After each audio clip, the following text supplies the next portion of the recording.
우리 안에서 항상 새 일을 시작하시는 하나님께서 우리에게 또 한 해의 기회를 주셨습니다.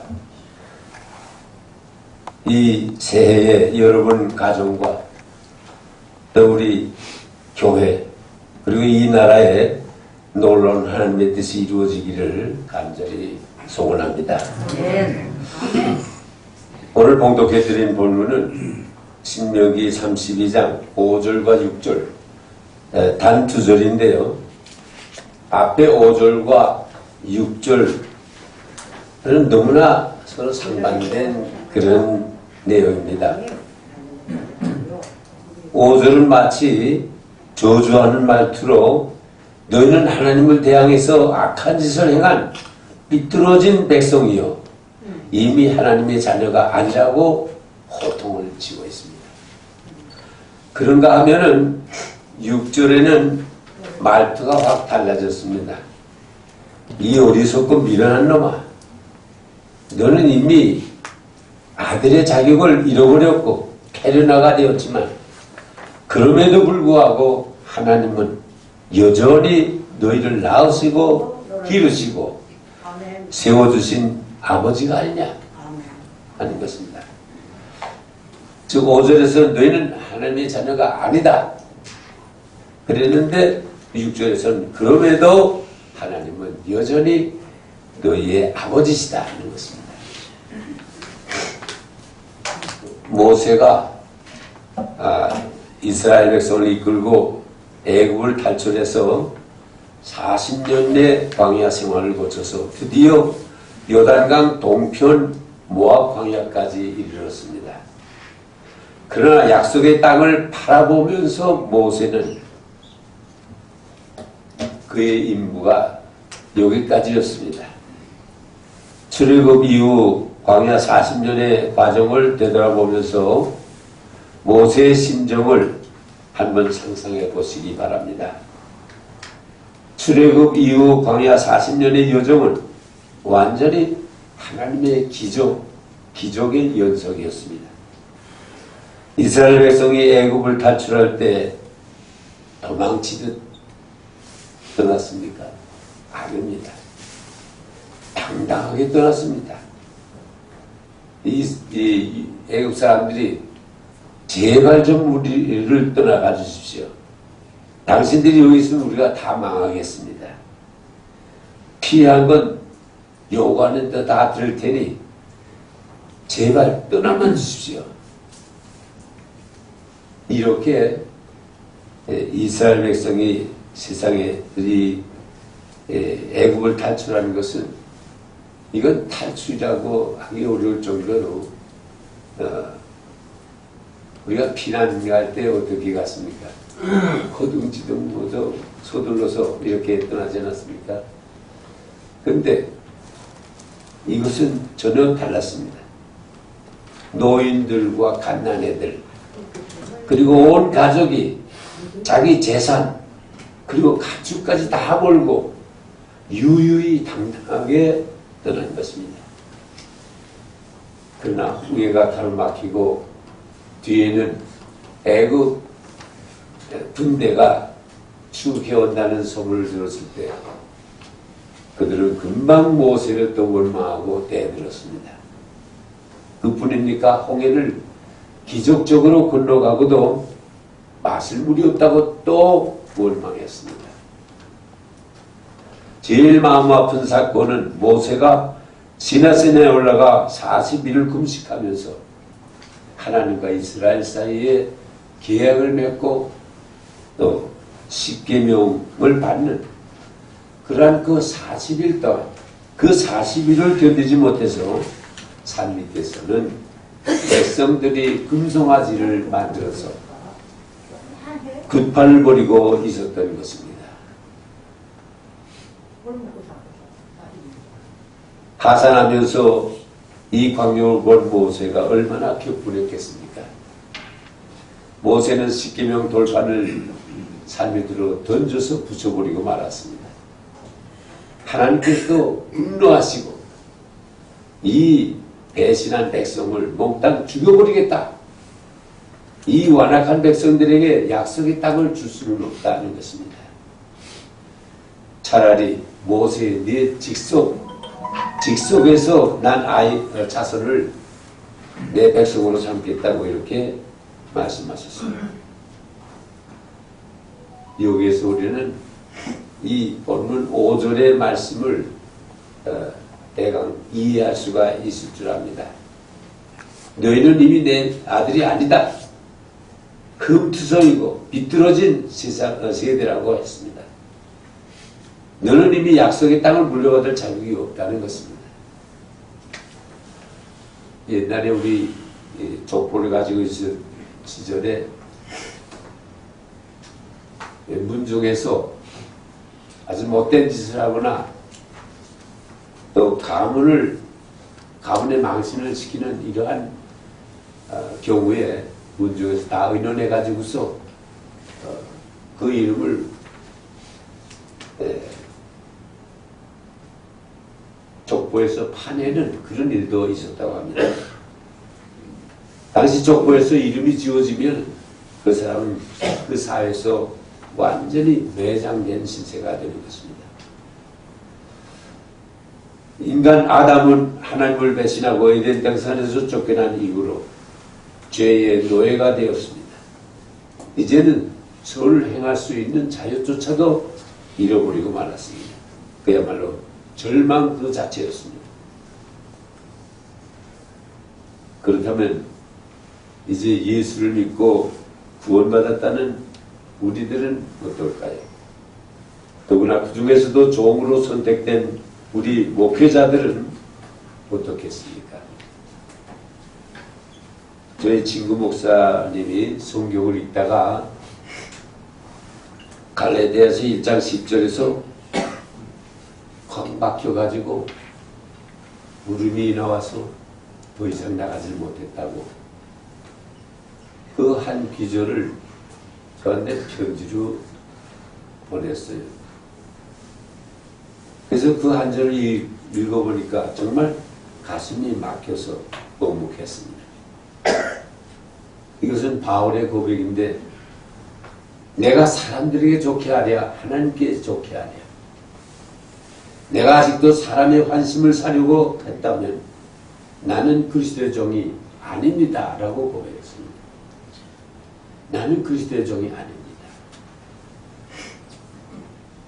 우리가 마태복음 7장에 보면 주여 내가 주의 종으로 일하다가 이렇게 왔습니다. 이렇게 말할 때 주께서 내가 너를 도무지 알지 못하노라 이렇게 말한다면 얼마나 비참한 일이겠습니까? 오늘 5절 본문에 너는 내 아들이 아니다 라고 단정했습니다. 그러나 6절에서는 너는 나는 너의 아버지다 이렇게 말하고 있습니다. 5절과 6절 사이 이렇게도 상반될 수가 있을까요? 이론적으로 도저히 맞지 않는 주제입니다. 5절과 6절을 연결시키려면 특별한 다리가 필요합니다.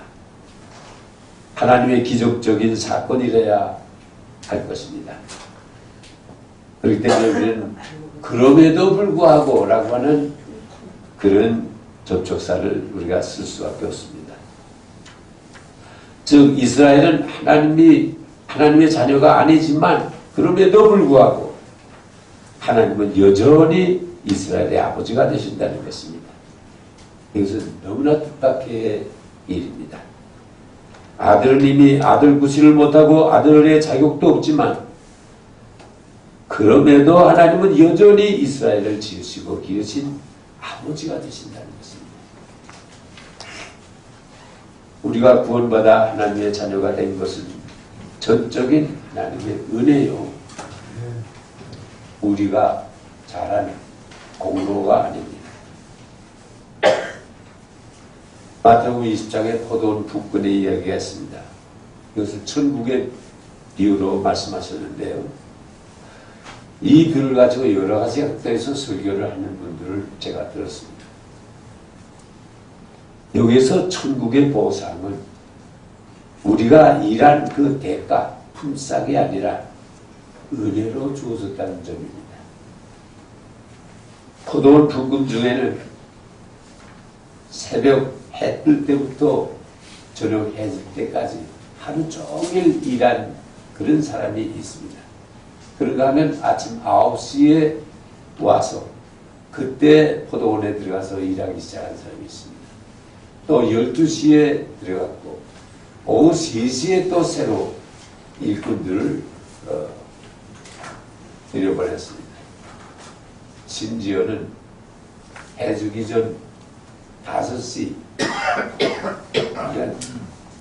단 하루에 1시간만 일한 분도 있습니다. 그런데 주일 이 모든 사람들에게 다 똑같이 한 데나리온씩을 나눠줬다는 것입니다. 이건 우리 세상에서 볼 때는 불공평한 처사라고 볼 수밖에 없습니다. 그래서 하루 종일 일하는 사람이 좀 더 받을 줄 알았다가 불만을 터뜨렸다는 것입니다. 여기에 한 데나리온은 내가 일한 품삯의 대가가 아니고 하나님의 은혜요 선물이라는 점을 이 비유는 강조하고 있습니다. 우리가 하나님 나라에 가서 거기서 어떤 등급이 있을까 이런 생각을 해봅니다. 이스라엘은 하나님을 배신하고 범죄해서 이미 아들 자격을 잃어버렸음에도 불구하고 하나님은 여전히 이스라엘을 지으시고 기르신 아버지시라는 것입니다. 아들은 아들이 아니어도 아버지는 여전히 아버지라고 생각했습니다. 이게 참 하나의 역설적이면서도 이것이 하나님의 뜻이다. 이 아버지로서의 하나님의 형상, 하나님은 아버지시다 하는 이러한 개념을 예수께서 우리에게 가르치신 개념으로 알고 있습니다.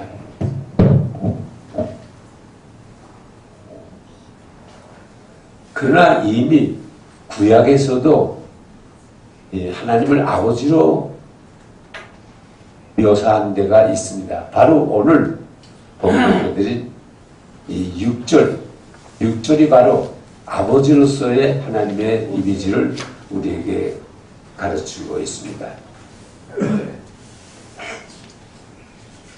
신약에서는 누가복음 15장에 있는 탕자의 비유가 하나의 대표적인 예라고 볼 수 있습니다. 탕자의 비유에서 아버지로서의 하나님의 이미지를 우리에게 잘 나타내고 있는데 우리는 어차피 아버지를 배신하고 떠났던 탕자입니다. 그러나 그 집에는 또 형이 있습니다. 집에서 제자리를 잘 지키고 열심히 일했던 큰아들. 우리가 겉으로 보기에는 참 효자같이 이렇게 생각하고 있지만은 그러나 그 동생을 대하는 것을 보고 아버지는 마음에 들지 않았을 것입니다. 아버지는 아마 큰아들에게 이런 기대를 가졌을 것입니다. 형이 동생을 만났을 때 너 잘 왔다. 얼마나 고생했니? 이제 걱정하지 말고 우리와 함께 살자. 여긴 먹을 것도 많고 일거리도 많다. 이렇게 반응해 줄 알았습니다. 우리가 하나님의 은혜로 종으로 부름받을 뿐만 아니라 참 일생을 목회자로서 일하게 하신 것을 생각하면 우리는 너무나 넘치는 은혜가 아닐 수 없습니다. 교인들이 원로 목사님이라고 이렇게 존경할 때 사실은 저도 속으로 떨리는 마음이 좀 남아 있습니다. 내가 하나님 앞에서 떳떳하게 설 수가 있을까? 저는 자신이 없습니다. 왠지 자꾸 떨립니다. 마치 옛날 순사 앞에 가면 잘못한 거 없는데도 괜히 떨리듯이 하나님 앞에 서면 떨릴 것만 같습니다.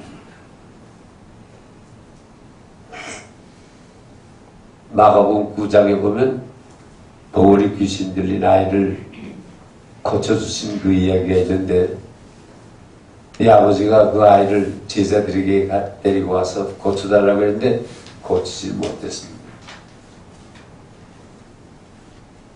그때 예수 믿었을 때 그 아버지가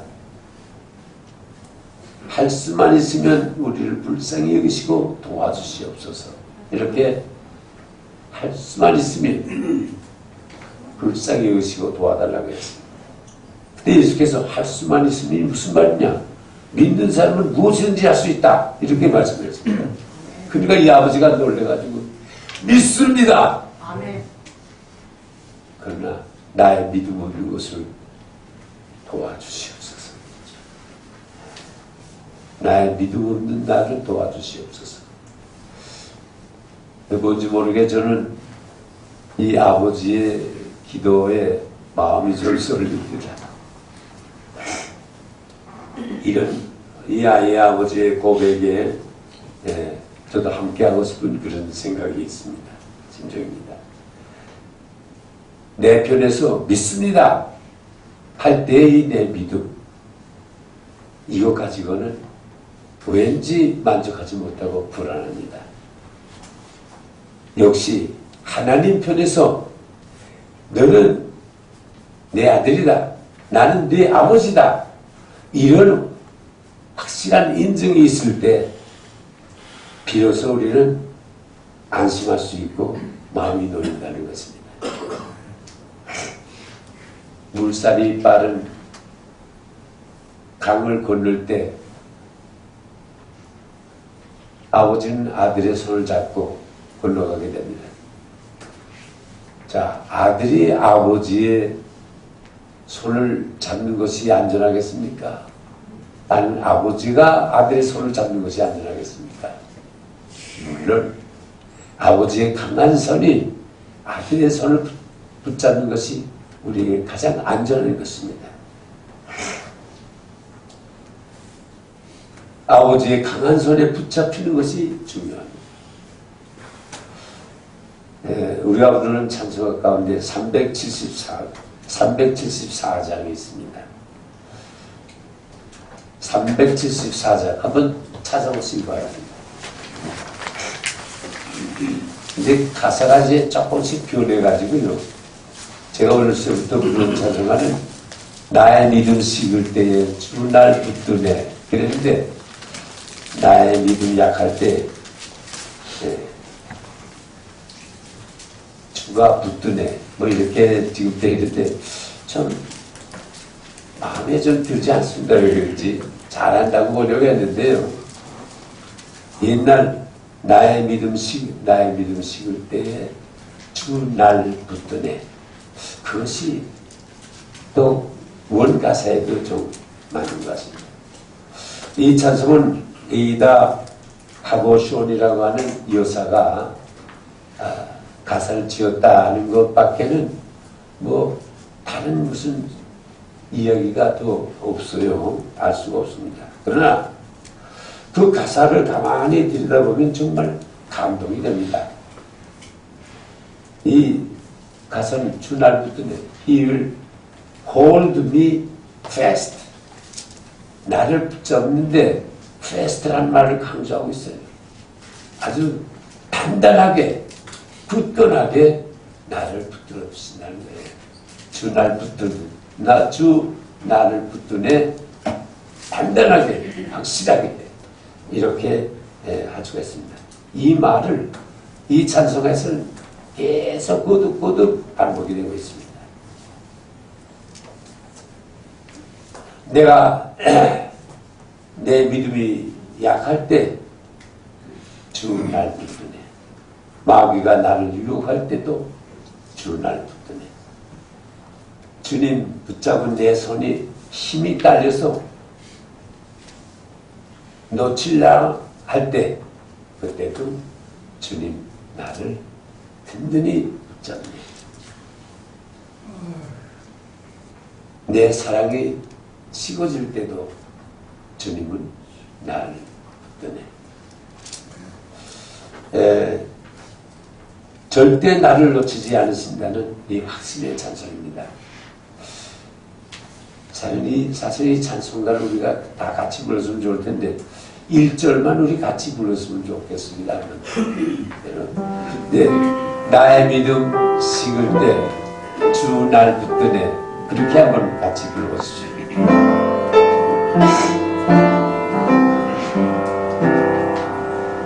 너의 믿음 식을 때 주 날 붙드네. 마음이 나를 베일 때 주 날 붙드네.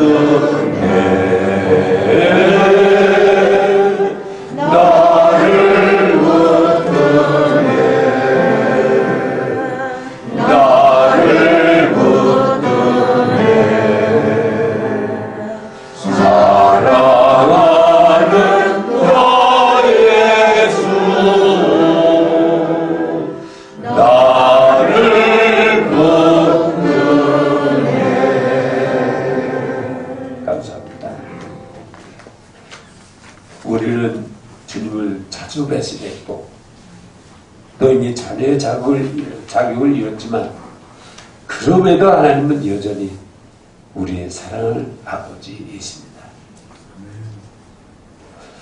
하나님께서는 우리에게 또 한 번의 새해를 허락해 주셨습니다. 우리는 비록 약하고 부족하지만은 그럼에도 우리 아버지가 되어주신 하나님은 강하시다는 이런 믿음을 가지고 우리가 겸손하면서도 힘차게 사명을 다하는 저와 여러분이 되시기를 간절히 바랍니다. 아멘. 기도하겠습니다.